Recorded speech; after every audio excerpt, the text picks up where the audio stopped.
बैठे रही बे तहाँ सज संवर के। मैं हराऊ टुराया वो रानी बैठे रही बे तहाँ सज संवर के। झन मारे आभा ताना तमोला, झन मारे आभा ताना तमोला, देख लेना या जम के। मैं राऊ टुराया वो रानी बैठे रही बे तहाँ सज संवर के। मैं हराऊ टुराया वो रानी बैठे रही बे तहाँ सज संवर के।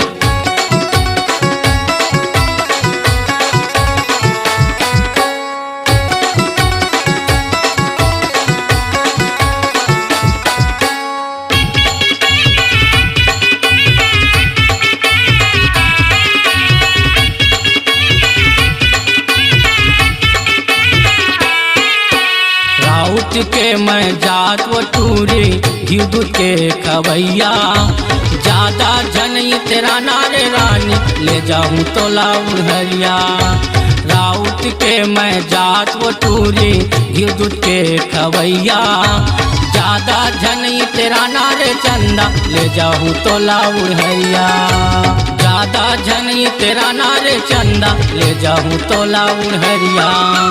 झन मारे आभा ताना तमोला, झन मारे आभा ताना तमोला, देख लेना या जम के। मैं राऊ टुराया वो रानी बैठे रही बे तहाँ सज संवर के। मैं हराऊ टुराया वो रानी बैठे रही बे तहाँ सज संवर के।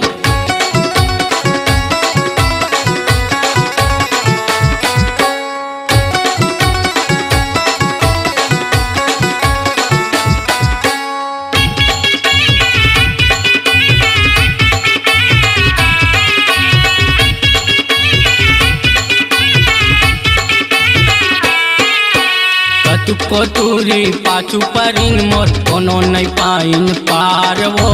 सही कहत हूँ नोहला बारी भले झनकर बिस्मात हो। कटु कोटूरी पाछू परिन मोर कोनो नहीं पाइन पार वो। सही कहत हूँ नोहला बारी भले झनकर बिस्मात हो। सही कहत हूँ नोहला बारी भले झनकर बिस्मात हो। झन मारे आभा ताना तमोला, झन मारे आभा ताना तमोला, देख लेना या जम के। मैं राऊ टुराया वो रानी बैठे रही बे तहाँ सज संवर के। मैं हराऊ टुराया वो रानी बैठे रही बे तहाँ सज संवर के।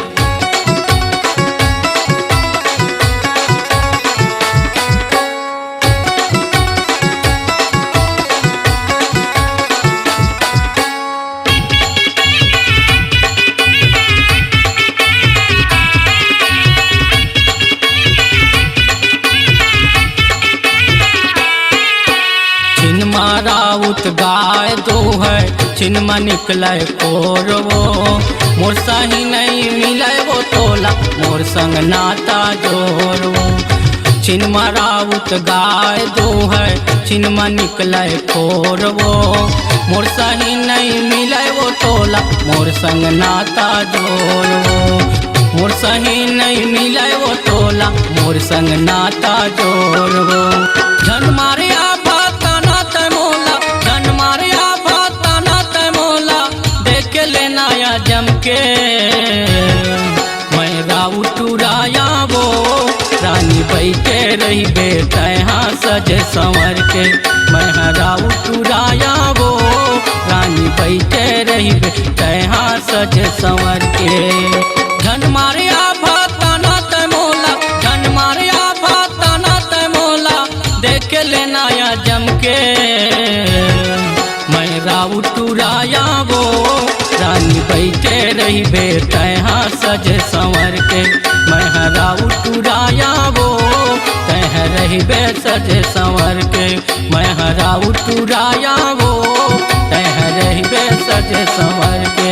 मैं हराऊ टुराया वो तह रही बे सज संवर के। मैं हराऊ टुराया वो तह रही बे सज संवर के।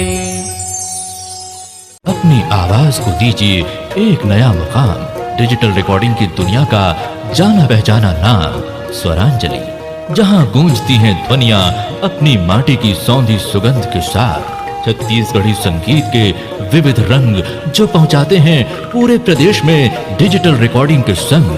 स्वरांजलि स्टूडियो, नेमी चंद गली नंबर 2, गंजपारा, रायपुर।